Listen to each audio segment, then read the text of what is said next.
लीजिए सुनिए प्रेमचंद की लिखी कहानी धर्म संकट। वाचन समीर गोस्वामी का है। पुरुषों और स्त्रियों में बड़ा अंतर है। तुम लोगों का हृदय शीशे की तरह कठोर होता है और हमारा हृदय नरम। वो विरह की आंच नहीं सह सकता। शीशा ठेस लगते ही टूट जाता है, नरम वस्तुओं में लचक होती है।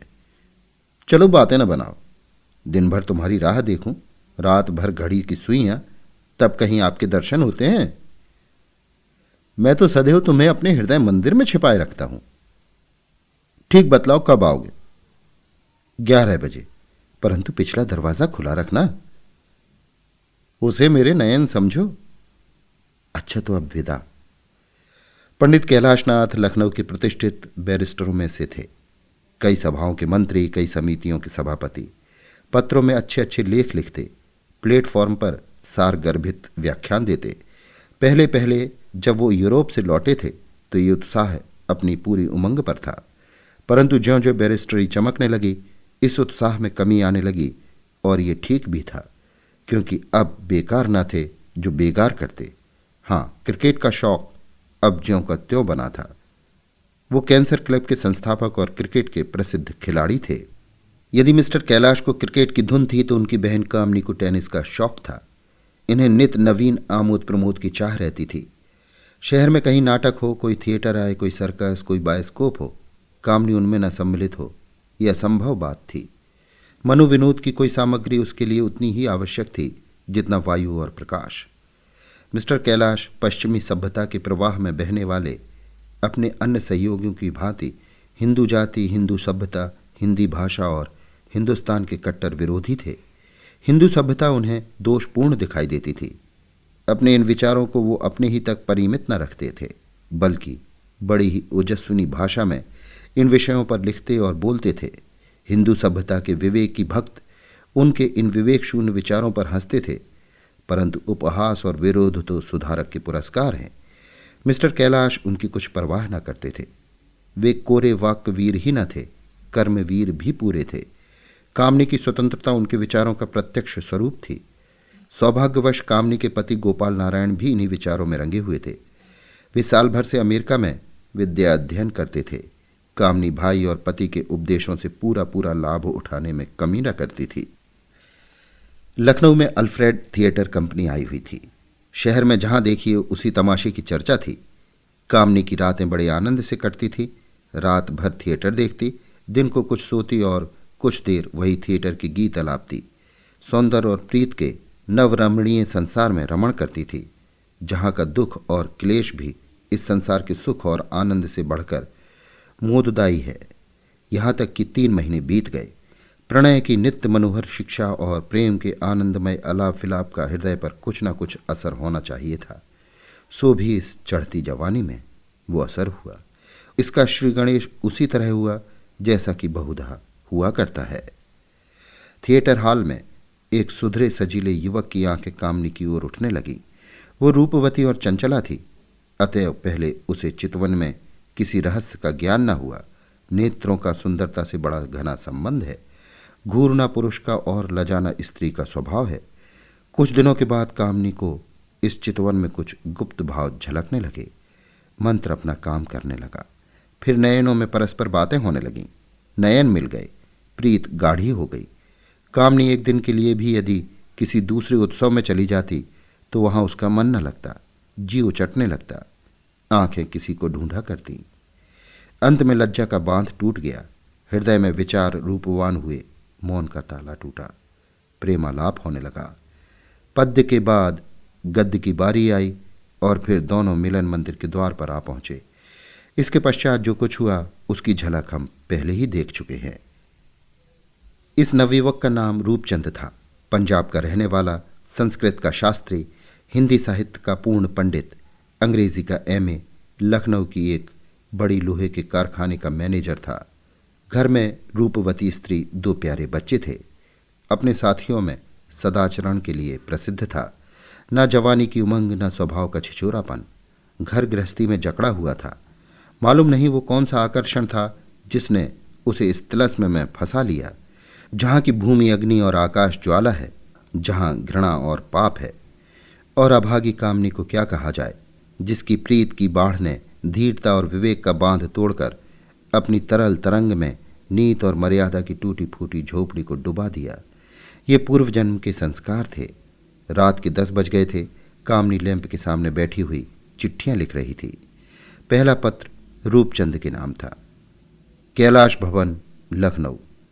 प्राणाधार, तुम्हारे पत्र को पढ़कर प्राण निकल गए। उफ, अभी 1 महीना लगेगा। इतने दिनों में कदाचित तुम्हें यहां मेरी राख भी न मिलेगी। तुमसे अपने दुख क्या रहूं? बनावट के दोषारोपण से डरती हूं। जो कुछ बीत रहा है वो मैं ही जानती हूं, लेकिन बिना विरह कथा सुनाए दिल की जलन कैसे जाएगी? ये आग कैसे ठंडी होगी? अब मुझे मालूम हुआ कि यदि प्रेम में दहकती हुई आग है तो वियोग उसके लिए घृत है। थिएटर अब भी जाती हूं, पर विनोद के लिए नहीं, रोने और बिसूरने के लिए। रोने में ही चित्त को कुछ शांति मिलती है। आंसू उमड़े चले आते हैं। मेरा जीवन शुष्क और नीरस हो गया है। न किसी से मिलने को जी चाहता है, न आमोद प्रमोद में मन लगता है। परसों डॉक्टर केलकर का व्याख्यान था। भाई साहब ने बहुत आग्रह किया, पर मैं न जा सकी। प्यारे, मौत से पहले मत मारो। आनंद के गिने गिनाए क्षणों में वियोग का दुख मत दो। आओ, यथासाध्य शीघ्र आओ और गले लगकर मेरे हृदय का ताप बुझाओ। अन्यथा आश्चर्य नहीं कि विरह का ये अथाह सागर मुझे निगल जाए। तुम्हारी कामनी। इसके बाद कामनी ने दूसरा पत्र पति को लिखा। माय डियर गोपाल, अब तक तुम्हारे 2 पत्र आए, परंतु खेद में उनका उत्तर न दे सकी। 2 सप्ताह से सिर में पीड़ा से असह वेदना सह रही हूं। किसी भांति चित्त को शांति नहीं मिलती, पर अब कुछ स्वस्थ हूं। कुछ चिंता मत करना। तुमने जो नाटक भेजे उनके लिए हार्दिक धन्यवाद देती हूं। स्वस्थ हो जाने पर पढ़ना आरंभ करूंगी। तुम वहां के मनोहर दृश्यों का वर्णन मत किया करो, मुझे तुम पर ईर्ष्या होती है। यदि मैं आग्रह करूं तो भाई साहब वहां तक पहुंचा तो देंगे, परंतु इनके खर्च इतने अधिक है कि इनसे नियमित रूप से सहाय मिलना कठिन है, और इस समय तुम पर भार देना भी कठिन है। ईश्वर चाहेगा तो वो दिन शीघ्र देखने में आएगा जब मैं तुम्हारे साथ आनंदपूर्वक वहां की सैर करूंगी। मैं इस समय तुम्हें कोई कष्ट नहीं देना चाहती। आशा है तुम सकुशल होगे। तुम्हारी कामनी। लखनऊ के सेशन जज के इजलास में बड़ी भीड़ थी। अदालत के कमरे ठसाठस भर गए थे। तिल रखने की जगह न थी। सबकी दृष्टि बड़ी उत्सुकता के साथ जज के सम्मुख खड़ी एक सुंदर लावण्य मूर्ति पर लगी हुई थी। ये कामनी थी। उसका मुंह धूमिल हो रहा था। ललाट पर श्वेत बिंदु झलक रहे थे। कमरे में घोर निस्तब्धता थी। केवल वकीलों की कानाफूसी और सैन कभी कभी इस निस्तब्धता को भंग कर देती थी। अदालत का हाता आदमियों से इस तरह भर गया था कि जान पड़ता था मानो सारा शहर सिमट कर यहीं आ गया है। था भी ऐसा ही। शहर की प्रायः सभी दुकानें बंद थी, और जो एकाध खुली भी थी उन पर लड़के बैठे ताश खेल रहे थे, क्योंकि कोई ग्राहक न था। शहर से कचहरी तक आदमियों का तांता लगा हुआ था। कामनी को निमिष मात्र देखने के लिए, उसके मुंह से एक बात सुनने के लिए। इस समय प्रत्येक आदमी अपना सर्वस्व निछावर करने पर तैयार था। वे लोग जो कभी पंडित दाता दयाल शर्मा जैसा प्रभावशाली वक्ता की वक्तृता सुनने के लिए घर से बाहर नहीं निकले, वे जिन्होंने नवजवान मनचले बेटों को अल्फ्रेड थिएटर में जाने की आज्ञा नहीं दी, वे एकांत प्रिय जिन्हें वायसराय के शुभागमन तक की खबर न हुई थी, वे शांति के उपासक जो मुहर्रम की चहल पहल देखने को अपनी कुटिया से बाहर न निकलते थे, वे सभी आज गिरते पड़ते उठते बैठते कचहरी की ओर दौड़े जा रहे थे। बेचारी स्त्रियां अपने भाग्य को कोसती हुई अपनी अपनी अटारियों पर चढ़कर विवशतापूर्ण उत्सुक दृष्टि से उस तरफ ताक रही थीं जिधर उनके विचार से कचहरी थी, पर उनकी गरीब आंखें निर्दय अट्टालिकाओं की दीवार से टकराकर लौट आती थी। ये सब कुछ इसलिए हो रहा था कि आज अदालत में एक बड़ा मनोहर अद्भुत अभिनय होने वाला था, जिस पर अल्फ्रेड थिएटर के हजारों अभिनय बलिदान थे। आज एक गुप्त रहस्य खुलने वाला था जो अंधेरे में राई है पर प्रकाश में पर्वताकार हो जाता है। इस घटना के संबंध में लोग टीका टिप्पणी कर रहे थे। कोई कहता था ये असंभव है कि रूपचंद जैसा शिक्षित व्यक्ति ऐसा दूषित कर्म करे। पुलिस का ये बयान है तो हुआ करे। गवाह पुलिस के बयान का समर्थन करते हैं तो किया करें। ये पुलिस का अत्याचार है, अन्याय है।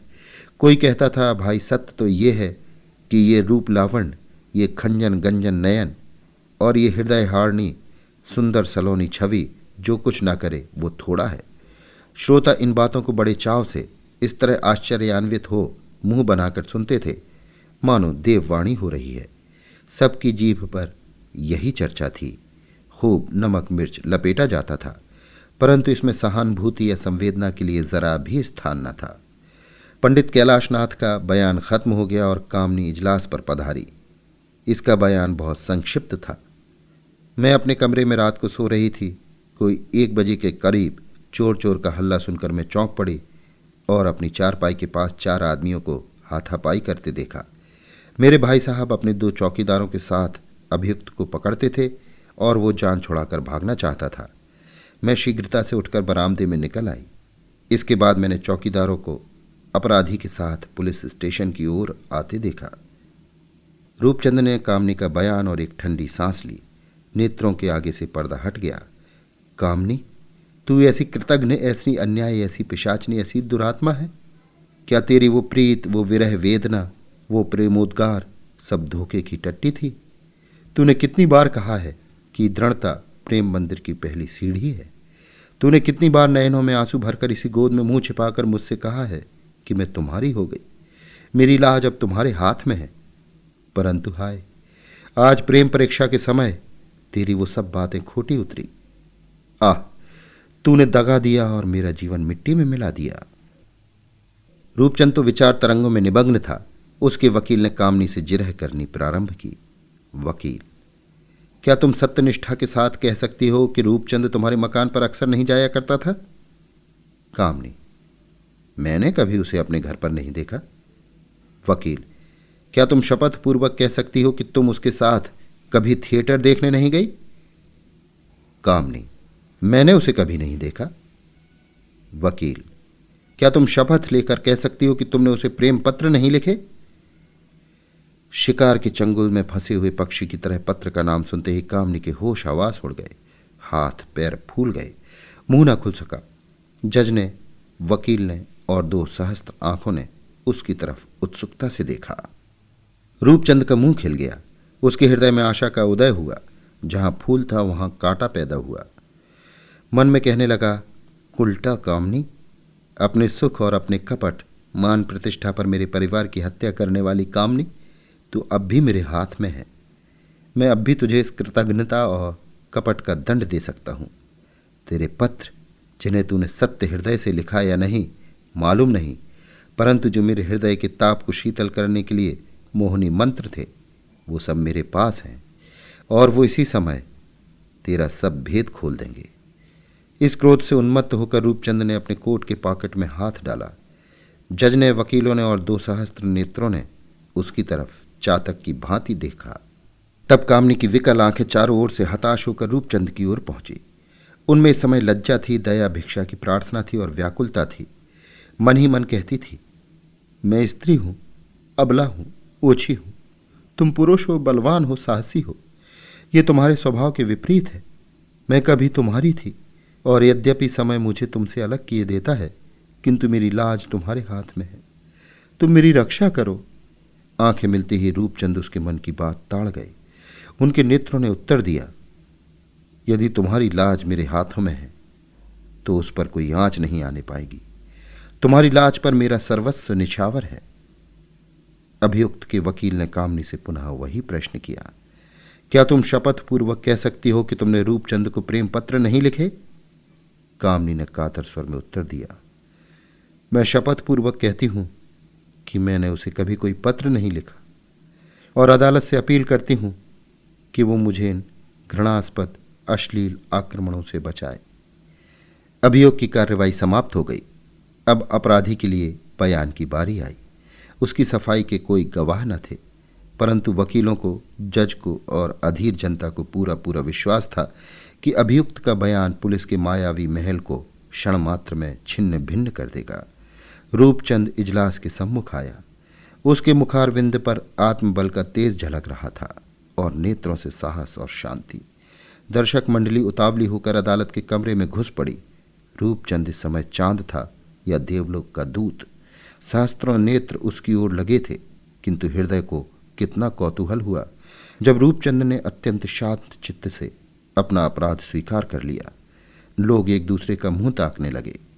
अभियुक्त का बयान समाप्त होते ही कोलाहल मच गया। सभी इसकी आलोचना प्रत्यालोचना करने लगे। सबके मुंह पर आश्चर्य था, संदेह था और निराशा थी। कामनी की कृतज्ञता और निष्ठुरता पर धिक्कार हो रही थी। प्रत्येक मनुष्य शपथ खाने पर तैयार था कि रूपचंद निर्दोष है। प्रेम ने उसके मुंह पर ताला लगा दिया है।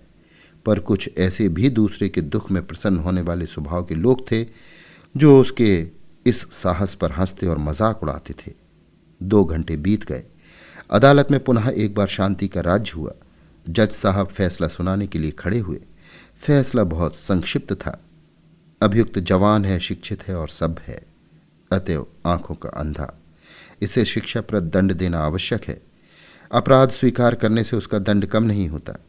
अतः मैं उसे 5 वर्ष के सपरिश्रम कारावास की सजा देता हूं। 2000 मनुष्यों ने हृदय थामकर फैसला सुना। मालूम होता था कि कलेजे में भाले चुभ गए हैं। सभी का मुंह निराशाजनक क्रोध से रक्तवर्ण हो रहा था। ये अन्याय है, कठोरता है और बेरहमी है। परंतु रूपचंद के मुंह पर शांति विराज रही थी। अभी आप सुन रहे थे प्रेमचंद की लिखी कहानी धर्म संकट। वाचन समीर गोस्वामी का था।